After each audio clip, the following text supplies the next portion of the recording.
Bienvenidos sean todos y todas a este recorrido cultural que venimos haciendo por todo este legado étnico que tenemos en nuestra costa Caribe. Hoy, desde el Hotel Barranquilla Plaza, tendremos la oportunidad de disertar sobre toda esa diversidad cultural étnica de nuestra región Caribe, y para ello tenemos invitados especiales. Son ellos el doctor Harold Salazar, Harold Ballesteros, y desde luego un invitado especial de nuestra etnia Mocaná, Alfonso Santiago. Les invitamos pues para que nos acompañen durante todo este recorrido étnico-cultural. Damos pues la bienvenida a nuestros invitados especiales. Iniciaremos con una pregunta muy sencilla, pero muy importante, y tiene que ver con todo aquello del acervo cultural de nuestros hermanos Mocaná en el departamento del Atlántico, así como estos asentamientos, toda esa riqueza y ese legado cultural que nos han dado nuestros hermanos Mocaná.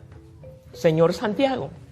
Sí, dándole la bienvenida primero, doctora, a toda la teleaudiencia y agradeciendo al canal regional Telecaribe por habernos permitido esto.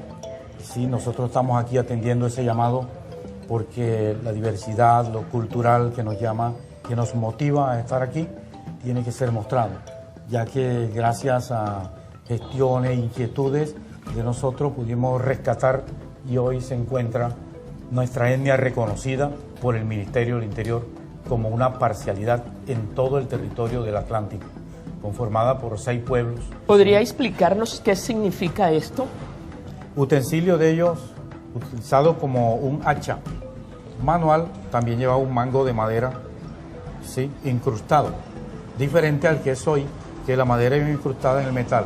Este iba incrustado en la madera y iba apretando más. ¿Y cómo para qué lo utilizaban? Para picar, cortar, y ya más grande, algunas de unos 3 kilos que hemos encontrado, todas llevan el mismo perfil, todas llevan, se indica el uso, hay más grande para tumbar árboles. ¿Y este elemento? Este es uno de los elementos como tótem sagrado que usaban también, y vemos que lo de eso del pito no es nuevo, ya ellos usaban un pitico, le daban otro uso como adorno, como utensilio, porque todo lo que usaban ellos nada más era el barro y la madera, no tenían disposición de metal como hoy en día, todos los utensilios eran piedra y madera. Muy bien, excelente por todos estos aportes de la cultura mocaná, pero la historia nos ha negado gran parte de ese legado cultural de nuestros hermanos y hermanas procedentes de África. Le pregunto al doctor Harold Ballesteros, además del tuntún del tambor, además del baile, del mapalé, de la cumbia, ¿qué otros elementos importantes pudiéramos dar a conocer a nuestros televidentes en razón al legado africano? Bueno, Carmen,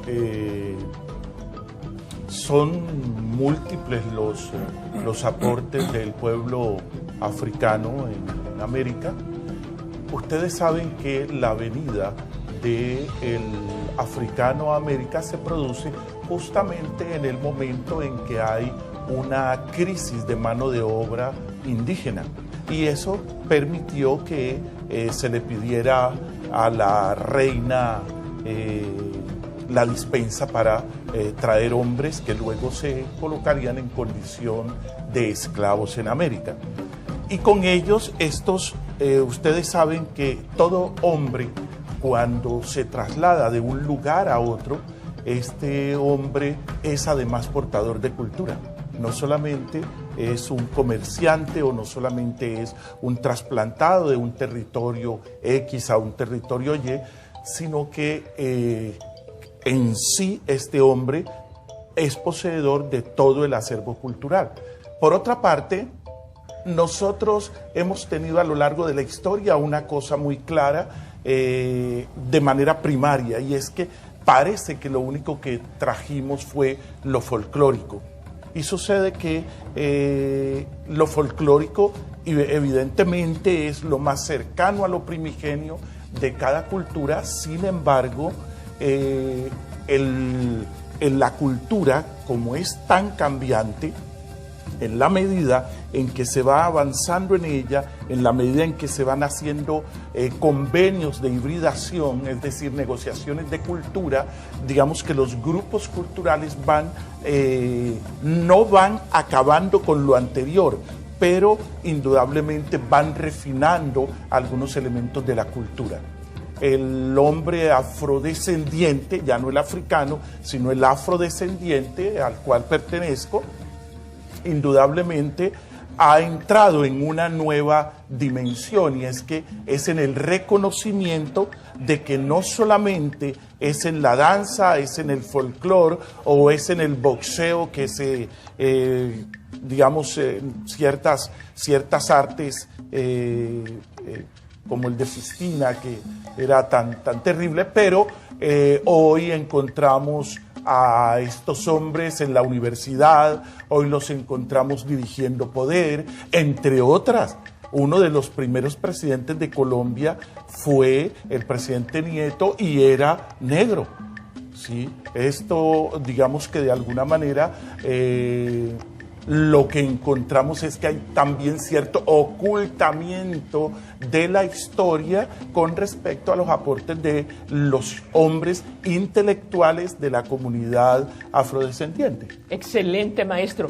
Teniendo en cuenta esto del ocultamiento, quisiéramos que el doctor Harold Salazar, que es una persona versada en todo esto de los medios de información masiva, nos contara un poquito sobre la importancia de la visibilización de todos estos valores étnicos para el desarrollo de nuestro país. Carmen, muchas gracias. Es importante estar aquí en Huellas de Africanía compartiendo un poco de los elementos fundamentales de nuestras culturas como un país pluriétnico y multicultural. Pero es claro que como principio de un Estado liberal que busca que se visibilicen sus diferentes culturas, debería existir un incentivo, una política pública de fomento a la difusión de los valores culturales de todas las etnias que hacen parte de nuestro territorio nacional. Yo creo que eso se queda en unos simples postulados constitucionales que suenan muy bonitos, muy hermosos, pero eso en la praxis es poco lo que se aplica. Yo creo que lo fundamental es que el discurso comunicativo que elaboran las diferentes culturas de nuestro país puedan tener un espacio importante en los medios de comunicación, especialmente en los medios audiovisuales por su amplia penetración que tienen sobre la nación y la importancia de los medios de comunicación como elemento para construir identidad. Amigos televidentes, ¿se dan cuenta la importancia de este programa? Les invitamos a continuar en sus lugares y nos vamos a una pequeña pausa de comerciales, pero continuaremos. Bueno, televidentes, continuamos por este recorrido cultural étnico aquí en nuestro canal Telecaribe. Teniendo en cuenta la magnitud de invitados que tenemos, yo quisiera a nuestro hermano Santiago que nos comentara qué diferencia hay entre lo que es un resguardo y a lo que hoy en la política pública le llamamos parcialidad. Sí, doctora, cuando se habla de resguardo ya es legalmente constituido, aprobado y reconocido por lo público, por el gobierno. Se habla de departamento, distrito, municipio y resguardo. Hay como un respeto más hacia esa comunidad. Nosotros fuimos reconocidos apenas como parcialidad, porque estamos distribuidos en los municipios, pero no tenemos específicamente un resguardo, donde ya tenemos más auxilios, otras cosas, más beneficios. Hasta ahora nos defendemos en las distintas actividades, pero tenemos una habitación por allá, otra por acá. Únicamente tenemos una sede donde lo hacemos de costumbre, segundo domingo de cada mes nos reunimos, eso son integraciones grandes. Y allí manifestamos lo cultural, vamos rescatando las costumbres, vamos teniendo en cuenta a los niños, porque ya hay consejos de jóvenes, de niños, de ancianos, de hombres, de mujeres. De esa forma vamos rescatando aquello. ¿Y tienen cabildo, gobernador? Tenemos un cabildo que anteriormente era cacique, ahora lo llamamos cabildo o gobernador. Estamos ahora fortalecidos cuando conocimos de que hay 102 pueblos indígenas Eso representa 1.200.000 hermanos indígenas en Colombia y representado por la Organización Nacional Indígena ONI. Me llama poderosamente la atención por qué encontramos solo en el Atlántico la etnia mocaná y no lo encontramos en La Guajira ni lo encontramos en otro lugar de Colombia. La etnia mocaná, si tenemos los hermanos en La Guajira, los guayú. Los guayú conocidos. hacen parte de la misma... Relacionamos mucho con los guayú. La Relacionamos lengua, mucho, las costumbres. sí, nos entienden. Los O sea, Chibila lo que se y denomina los una Aruan, familia lingüística. que O sea, es la posiblemente- misma familia. exactamente. Sí, pero, Pero las ubicados en costumbres espacios imaginarios totalmente diferentes. distintos. Son diferentes, sí. A mí me interesaría y creo que al televidente también el poder entender que la Constitución del 86 justamente fue tan violenta que liquidó las muchísimas lenguas en este país, entre esos las de ustedes. Igual los de San Andrés de Sotavento y otra serie de grupos indígenas perdieron su lengua y la perdieron fundamentalmente por la invisibilización a que la sometió en la monocultura occidental producida en la Constitución del 86. Entonces ahí entraría el doctor Harold Salazar a comentarnos de la importancia de la visibilización, lo reitero, a través de los medios de información masiva de todos estos elementos y de todas esta cantidad de información y de conocimientos que se poseen desde las etnias, pero que está oculto. Yo creo, Carmen, que el gran salto cualitativo que corresponde a los actores de la política de comunicación en el país es que el discurso de comunicación étnica trascienda de la mediación que hemos hecho nosotros los mestizos. Entonces, siempre vimos programas documentales de diferentes géneros y formatos en el cual se exhibían costumbres, usos, tradiciones de los pueblos ancestrales, pero siempre era una cámara dirigida por un mestizo, siempre era un director mestizo y siempre digamos que el hecho cultural de esa comunidad, de ese pueblo étnico, estaba mediado por otra comunidad.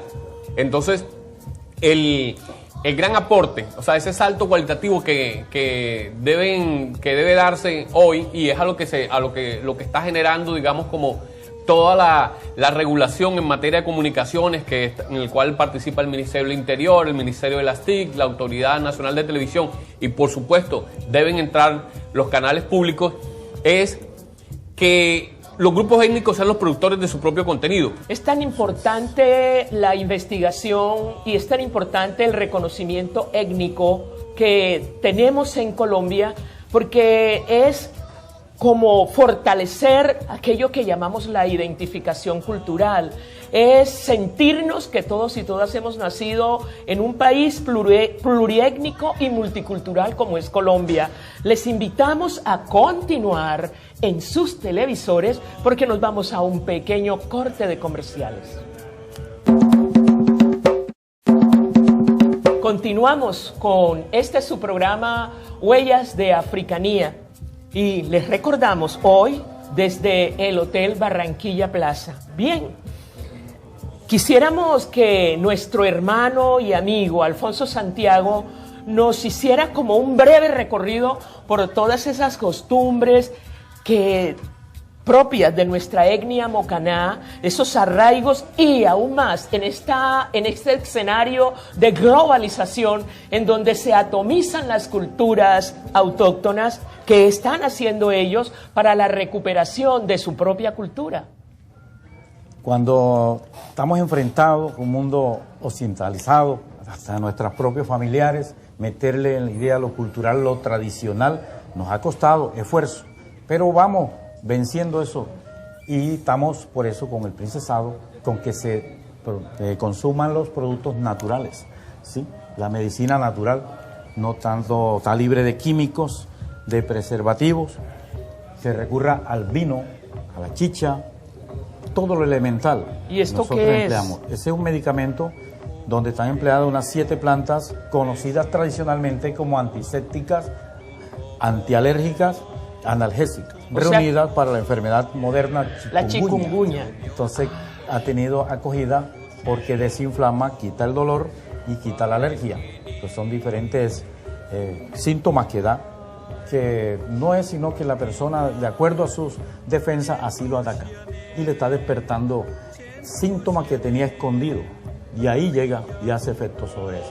Nosotros hemos dado, nos duele que los hermanos estén sufriendo y presentamos esos productos naturales, que no acudan a tanta pastilla que les inflama, que les produce efectos secundarios, sino lo natural. ¿Y en cuanto a la lengua? La lengua, pues el daño más grave que nos hicieron los españoles, nos violaban a las indias, las torturaban, a los más ancianos por la sabiduría los aislaban para que no transmitieran la lengua a los pequeñitos, y así de esta forma, hasta registro que llegaron a mocharle para que no hablaran, hasta que le impusieron el español. Le quitaron las costumbres y pues les cambiaron.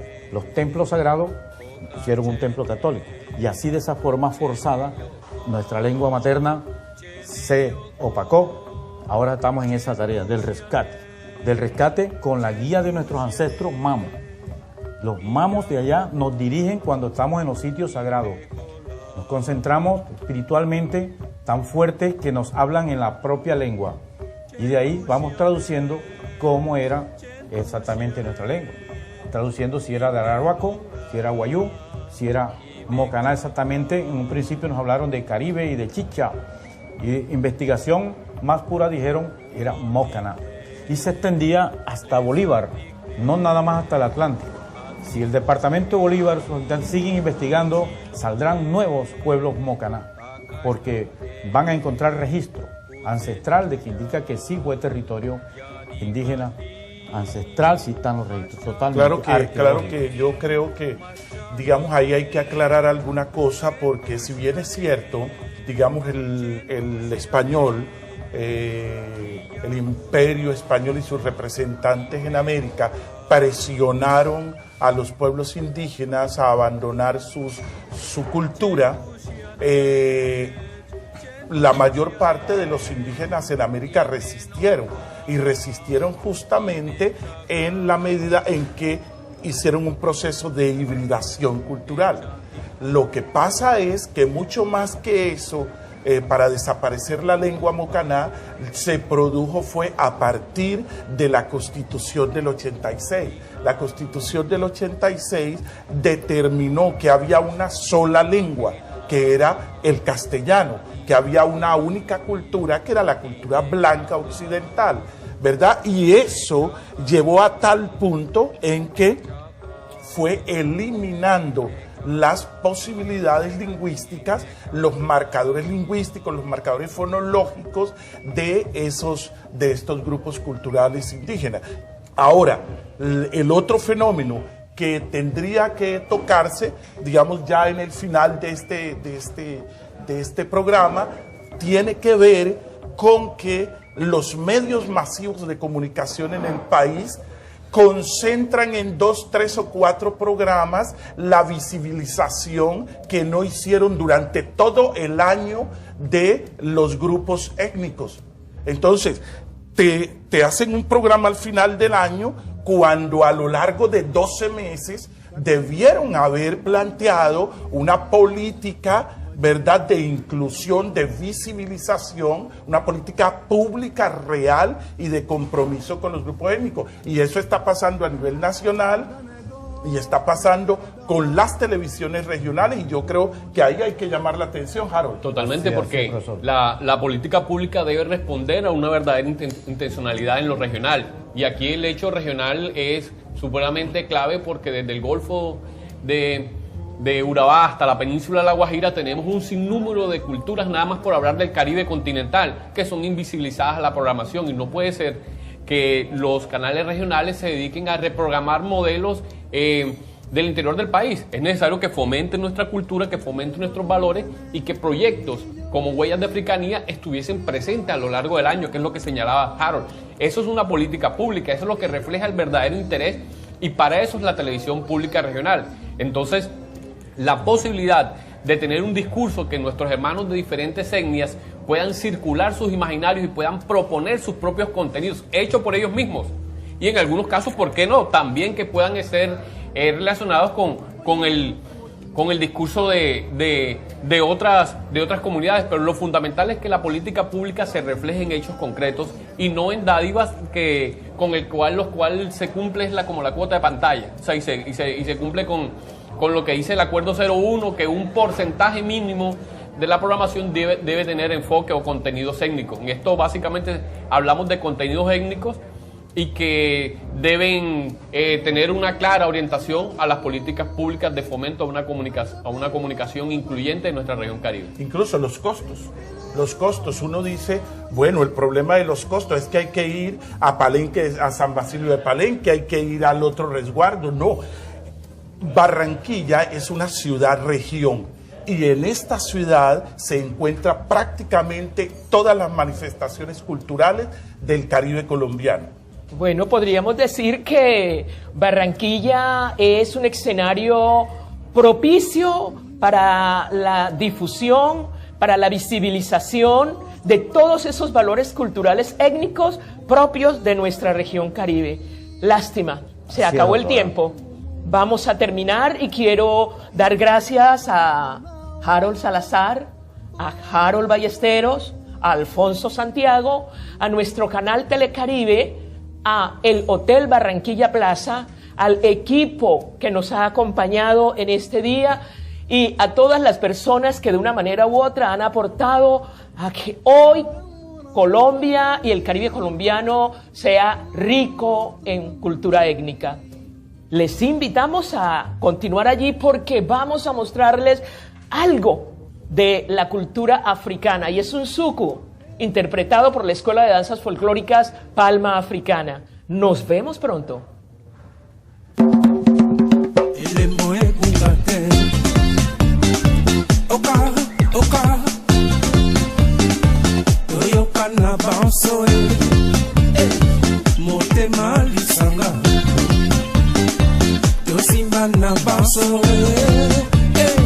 Quels que soient les problèmes,